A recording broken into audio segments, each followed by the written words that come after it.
So we're very fortunate to have Tim Morris, the Executive Director of Policing Services from Interpol, on Interpol World Television in Singapore today. Tim, thank you for joining us. You're welcome. Serious and organised crime and terrorism, there's a link with that across the globe. And from a policing perspective, what's the link that you've seen? And is there that interconnectivity? Should we be worried about it? Can you deal with one and it has an effect on the other? Absolutely. I mean, I remember a few years ago a head of intelligence sitting next to me in a parliamentary hearing saying there were no links between organised crime and terrorism. All I could say is it's incredible how strong those links are, how diverse they are and how global they are. Whether it's smuggling antiquities out of war zones like Iraq and Syria, right through to very basic crimes like credit card fraud, which terrorists that I've dealt with in Southeast Asia have been doing for 15, 20 years. It's interesting, Interpol runs operations all over the world, at least one operation per week somewhere in the world. We did a recent one in the Western Balkans, in Europe, targeting a specific type of crime. But what we found was literally hundreds of guns, hundreds of thousands of rounds of ammunition, gold, drugs, money. Now, we know that the guns were destined for some terrorist groups in Western Europe, and the other goods, well, we're not so sure about. So if anyone says that organised crime and terrorism are separate, I suspect they don't have a good grasp on what's happening. Where it's difficult for police is police typically and intelligence agencies like to try and categorise things. You're either a terrorist or an organised crime figure. The reality is they're very often both.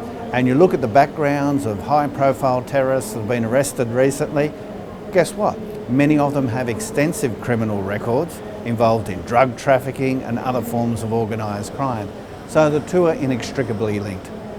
Well, it's interesting. I'm from Northern Ireland, and the new IRA, one of the components of them was the real IRA. Forbes Israel in 2014 identified them as the 9th richest terrorist organisation in the globe, sandwiched between Boko Haram and Al-Shabaab. With their serious and organised crime hat on, they require a border on the island of Ireland. Put them in their terrorist hat on, they're fighting for United Ireland. They're undermining their own business plan. So that shows the mentality of some of the people that are involved in this. I think sometimes the money generation side is a means to an end.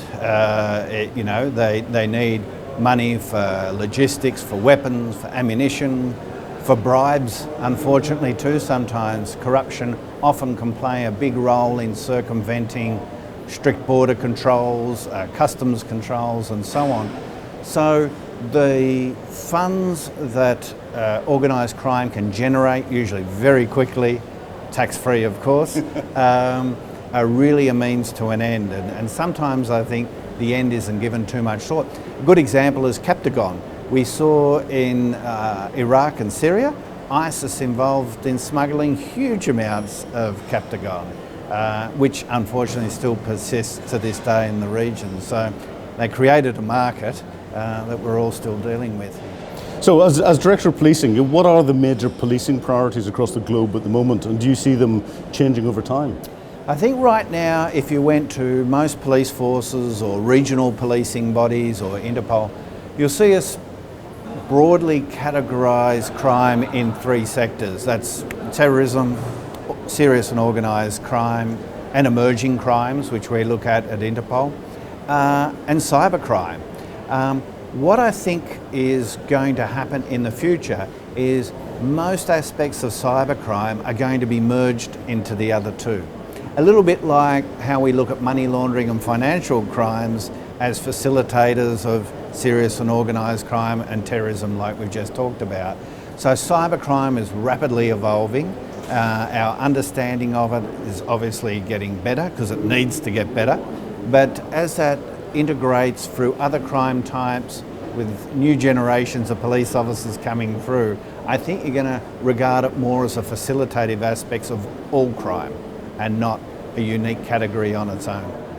So which of those 3 categories do you see as the greatest threat, and is there a fourth category almost of state-sponsored serious and organised crime or state-sponsored terrorism or something else that would come in as well, or is that just wrapped up in it? It's hard to say one's more important than the other, because if you sit down with a police commissioner from any of the 194 countries of Interpol, they'll tell you they're worried about all three simultaneously.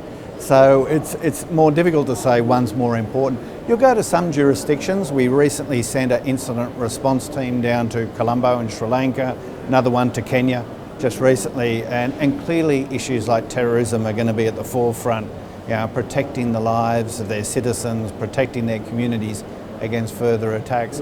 Whereas you might come to a highly urbanised metropolis like Singapore, and cybercrime is very much on their mind.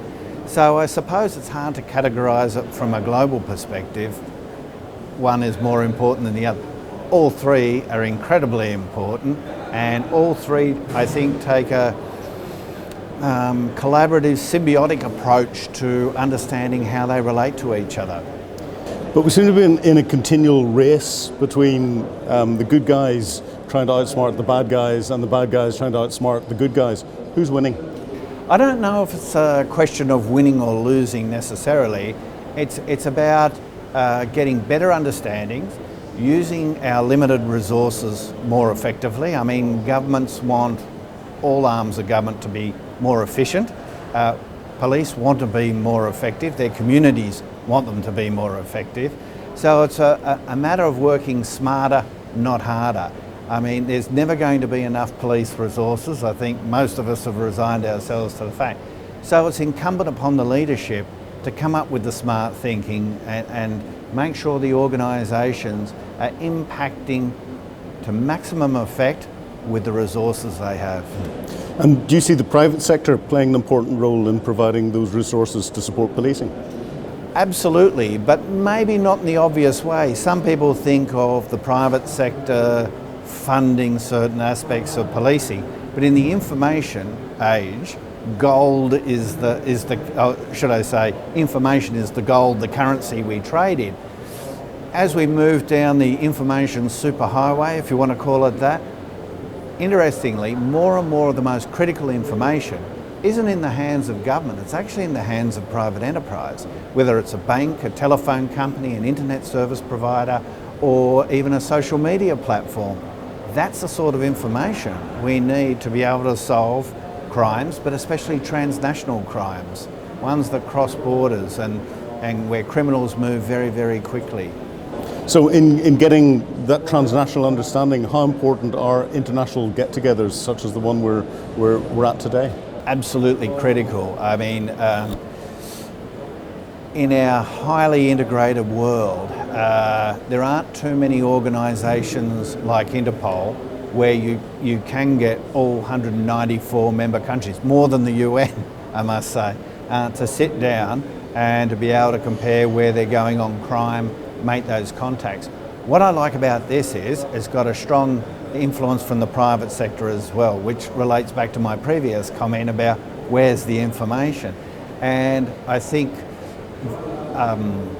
exhibitions like this, conferences like this, provide us a really important platform where operatives can meet, exchange views and ideas, and perhaps find a few positive pathways to the future to make it that little bit easier for both of us. So you're coming to the end of your tenure with Interpol, and after a very long and successful career in policing and now global policing. If you were to leave one or two tips for the wider audience who are watching this, what would they be and why? Well, the number one tip I leave all my staff is about communication. When you're operating in the international environment, don't take anything for granted. To be heard, to be understood, and to listen very, very carefully pays dividends every time. The second one is put yourselves in the shoes of your counterpart. If I was making this request, would I see it as reasonable? The basis of international police cooperation is reciprocity. So if you're going to engage successfully, you've also got to be in a position to respond to other people's requests and to give something back. Otherwise, the international system of international police cooperation simply won't work. Tim, on those points, I don't think we can better them. Thank you very much indeed for talking to us on Interpol World Television. It's been a real pleasure. My pleasure. Thank you.